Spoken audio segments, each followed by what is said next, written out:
ఈరోజు మరి విజయవాడ బస్సు యాత్ర ముగింపులో భాగంగా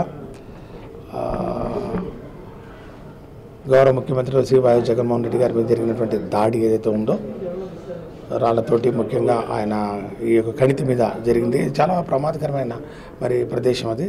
అక్కడ రాయితో కొట్టడం, మరి అక్కడ పెద్దగా వై షేప్లో మరి అక్కడ గాయం అవడం అనేది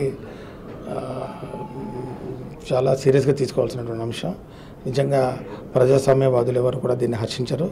దీనిలో ఒక కుట్ర దాగి ఉందనేది మేము భావిస్తూ ఉన్నాం. ఖచ్చితంగా టాప్ మోస్ట్ ఇన్వెస్టిగేటింగ్ ఏజెన్సీ రంగంలో దిగి నిజం నిగ్గుదాల్సిన అవసరం ఉంది.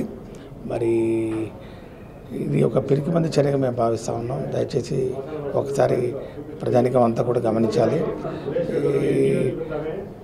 జగనన్న చేస్తున్నటువంటి సిద్ధం మహాసభలు కానివ్వండి, మేమంతా సిద్ధం సభలు కానివ్వండి, లక్షలాదిగా ప్రజలు తరలి వస్తుంటే ప్రతిపక్షాలు వరవలేక మరి వారి సభలకు మరి మందకొడిగా ప్రజలు వస్తున్నటువంటి విషయాన్ని వారు కంపేర్ చేసుకుంటా ఉన్నారు.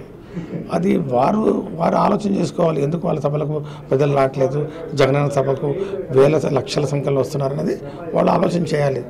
వాళ్ళకు కామన్ మినిమం ప్రోగ్రాం లేదు, వాళ్ళ యొక్క పొత్తులకు ఒక భావ సారూప్యత ఏమీ లేదు. కాబట్టి అనైతిక పొత్తులు అవన్నీ అని చెప్పి ప్రజలు గుర్తించారు.